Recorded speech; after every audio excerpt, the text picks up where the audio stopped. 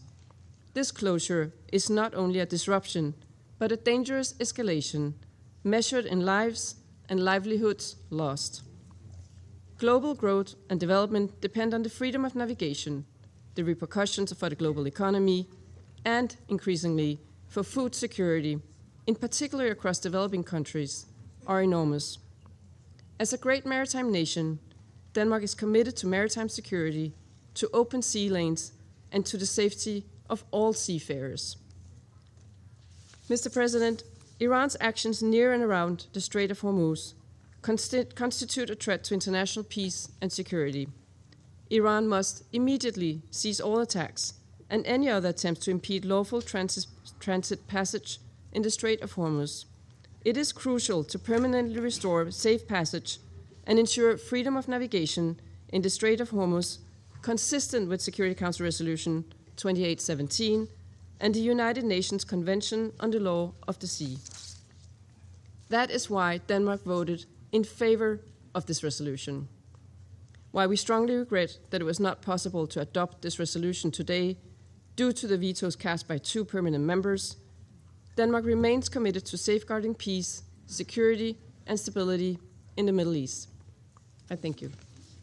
I thank the representative of Denmark for the statement.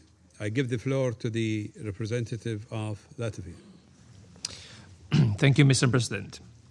Latvia voted in favor of the resolution submitted by Bahrain, and we express our regret that a positive outcome was not reached. It is profoundly troubling that certain members of this Council have chosen to obstruct a resolution designed to ensure the safety and security of navigation in the Strait of Hormuz and advance global stability.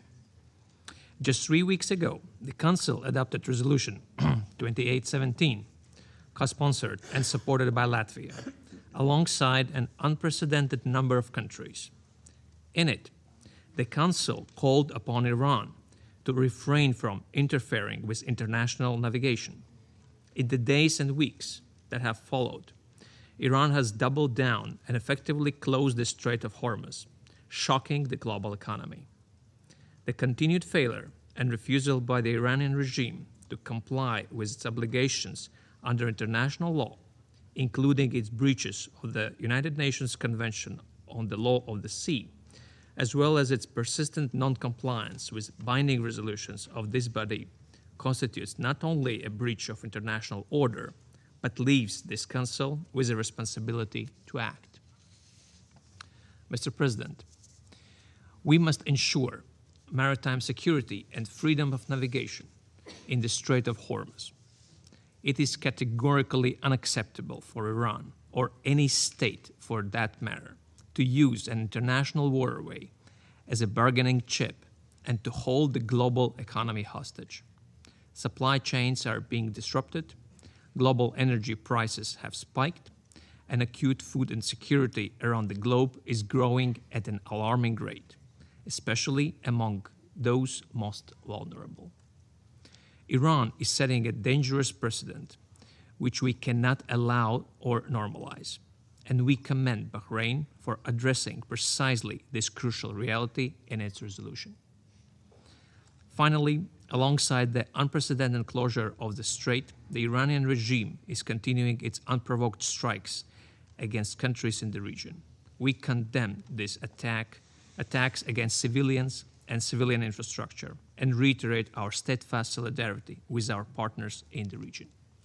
We repeat our calls for immediate de-escalation and for protection of civilians. Mr. President, allow me to once more express my sincere appreciation to Bahrain for their efforts on this pressing matter. Thank you. I thank the representative of Latvia for the statement. I give the floor to the representative of the Russian Federation. Mr. President, the Russian Federation voted against the draft tabled by Bahrain, Jordan, Qatar, Kuwait, the United Arab Emirates, and Saudi Arabia.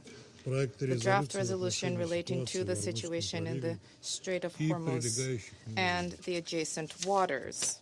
The position of our country regarding the present-day crisis in the Middle East is principled, consistent, and objective in nature. We condemn the United States and Israel's aggression against Iran. We respect the sovereignty and territorial integrity of all countries in the region, both the Islamic Republic of Iran and other countries of the Persian Gulf. We reject strikes targeting their civilians and their civilian infrastructure. and view this as unacceptable. The Russian Federation undertook and continues to undertake efforts, including at the highest levels, to end such actions. We are striving to achieve a prompt establishment of peace in the Persian Gulf and in the Middle East. However, the Russian Federation was not able to support a text that would generate a dangerous precedent for international law of the sea, for any international efforts at peace, as well as for the authority of the Security Council of the United Nations. Back when Security Council Resolution 2817 was being negotiated, we called upon all Council colleagues to adopt a balanced and an objective approach. Similar, equitable messages have already been repeatedly broadcasted by the Secretary General of the United Nations, calling upon the United States and Israel to end the war and calling upon Iran to cease attacks on its neighbors. Disregard for the root causes of the crisis in the Middle East, namely the illegal and reckless acts by the U.S. and Israel targeting Iran, is not possible and not acceptable. Our and the Secretary General's calls fell on deaf ears then. Nevertheless, we understand the situation of the countries of the GCC and Jordan, and therefore we abstained during the vote on Resolution 2817. This was not an easy choice for us. However, this time, our partners from Bahrain and their like-minded partners went much further, having tabled a fundamentally erroneous and dangerous approach to the situation in the region. Essentially, nearly each paragraph of the draft they proposed abounded with unbalanced, inaccurate, and confrontational elements. And we will point to just the main points in this regard. In paragraph 1 of the preamble and paragraph 6 of the operative part, Iran's actions were presented as the sole source for the so-called destabilizing activities and regional tensions. When it comes to the real causes for the current crisis in the Middle East, namely the U.S. and Israel's illegal attacks targeting Iranian soil, this was something which was not mentioned at all. And this, despite the fact that in paragraph 3 of the preambular part, the sponsors themselves highlighted that threats to maritime navigation in the Strait of Hormuz began to emerge precisely on 28 February 2026. This, incidentally, flew in the face of their own statements that the current initiative was designed to become a response to certain decades of threats to freedom of navigation by Iran. In paragraph 6 of the preamble, attempts to interfere with international navigation in the Gulf of Strait of Hormuz were categorically portrayed as threats to international peace and security.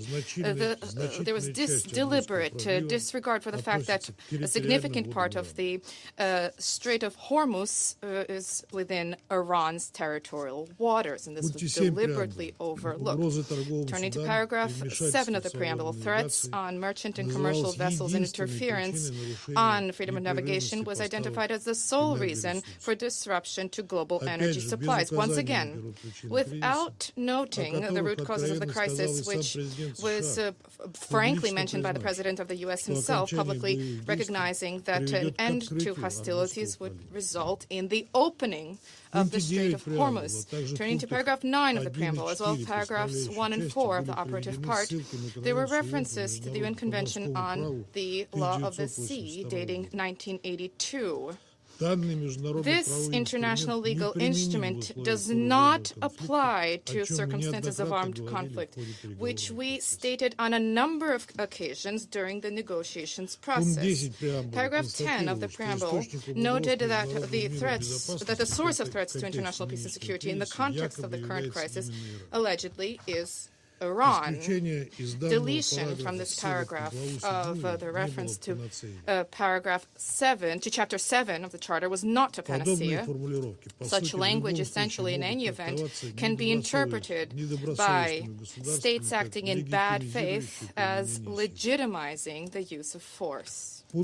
Paragraph 2 of the operative part does not call, speaks for itself. It proposes that the Security Council give a green light for the use of certain protective measures, the scope and breadth of which is unclear to us under the pretext of ensuring safety and security of navigation without any consideration for the sovereignty of littoral states. The qualification about the purely defensive nature of these efforts essentially does not change the situation, especially given the fact that the sponsors themselves made clear that this was referring precisely to offensive measures, which was starkly seen in the language of paragraph 3 of the operative part, which emphasizes that states acting in accordance with paragraph 2 need to act in full compliance with international humanitarian law. In paragraph 7 of the operative part, notes that the Security Council would stand ready to consider further measures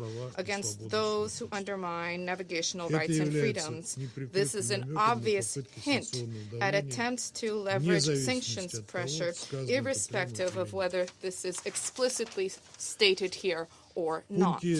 Turning to paragraph 7 and 8, not only this refer to the Strait of Hormuz, but also Bab el-Mandeb. So the sponsors deliberately expanded the geographical scope of their draft, thereby giving even greater grounds for expansive interpretation thereof. Turning to paragraph 9 of the operative part, despite the correct reference calls for diplomacy, this referred exclusively to de-escalation of hostilities in the Persian and Oman Gulf regions, as well as the Strait of Hormuz. When it comes to the need to cease the U.S.-Israeli aggression, this was swept under the rug. No mention was made. One thing is clear, Mr. President, regardless of attempts by the sponsors to make the text general, in terms of the language, the essence thereof remain unchanged, namely granting carte blanche for the continued aggressive acts and ongoing further escalation. What this would imply from the legal standpoint, as well as the implications for the situation on the ground, is clear to us, especially at a time when we hear statements from the U.S. President about the readiness to destroy Iran if the Strait of Hormuz is not open. Once again, it behooves us to remind the Council members about the distortion of the Resolution 1973 adopted by the Council in 2011 on Libya, and what the loose and expansive interpretation thereof caused. The limit of trust in states which advance offensive measures under noble pretexts and streamlined language was exhausted then. We have already seen how the United States strove to justify their strikes against Iran with the right to defense in accordance with Article 51 of the UN Charter, generating a preventive interpretation thereof. We stand in solidarity with Arab states who were implicated by Washington, who were victimized by the tragedy in the region. And despite that solidarity, we cannot but note that attempts to impose the rules of the game in the Strait of Hormuz plays into the hands of those who wish to further undermine security and stability in the Middle East and beyond. The protective measures to protect vessels, like any other property of member states of the United Nations, does not require Security Council resolutions. So it's sufficient to have references to Article 51 of the Charter of the United Nations, which grants the right to self-defense virtually under any circumstances.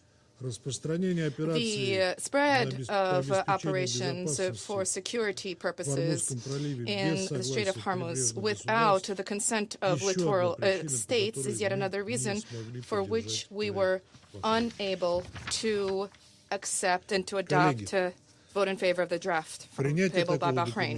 Colleagues, the adoption of this kind of a document, which disregards the broad context of the situation, would further antagonize Iran, which was already enduring the daily U.S.-Israeli strikes. On the country's territory, vast numbers of civilians are perishing. There are now nearly 2,000 of such civilians who have died, 1/4 of whom are women and girls. The supreme leader has been killed, and as have many of the country's leadership. Civilian infrastructure is being attacked, including schools, hospitals, universities, energy, nuclear facilities, including the Bushehr power plant. And this is liable to morph into catastrophic humanitarian repercussions for Iran and for the entire region. We wish to underscore that the Security Council did not agree to a single line with an assessment of these violations of international law. And no excuses you will hear from us today, Ambassador Waltz. I will not dwell in detail on the egregious double standards of this approach.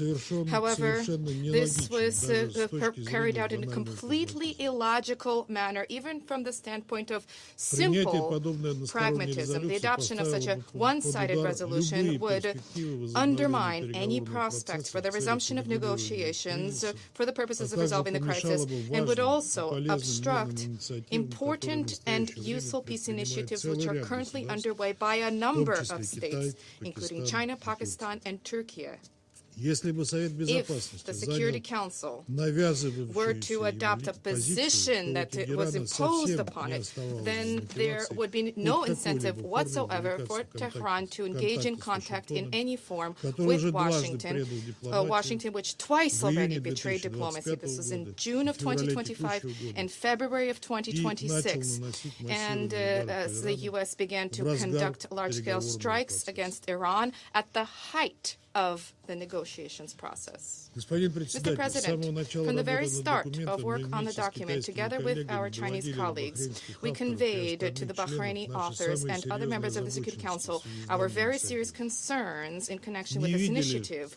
We did not see room for revision of the text, which is why we urged our Arab friends to abstain from advancement thereof. However, our views were not heeded, and the draft was put to the vote in any event. Under these circumstances, we had no choice other than to vote against it. Russia consistently supports comprehensive security for maritime navigation in all international waterways, the opening of corridors for Venezuela and Cuba, an end to attacks targeting commercial vessels of any country.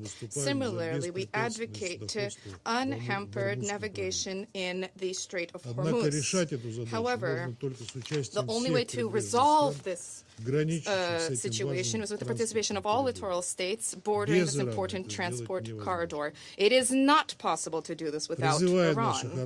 We call upon our Arab and Iranian friends to resolve the issue of navigation and the movement of vessels directly. We stand ready to facilitate such contacts. Mr. President, we understand the concerns of our Arab partners vis-à-vis the question of freedom of navigation. And we, together with China, are proposing an alternative draft resolution on the current situation in the Middle East, including in terms of maritime safety and security. We are confident that providing for genuine freedom of navigation in the strait, which is of such critical importance for countries in the region and the entire world, the only way to achieve this is through a cessation of hostilities and through achievement of a negotiated solution. Our draft will be concise and equitable and balanced in accordance with the principles of international law and the Charter of the United Nations, specifically regarding peaceful dispute resolution. In this connection, we are putting this straight away to in blue, and we will report on plans for voting shortly, and we trust that the membership of the Security Council will provide their support. Thank you. I thank the representative of the Russian Federation for the statement. I give the floor to the representative of China. Thank you, President.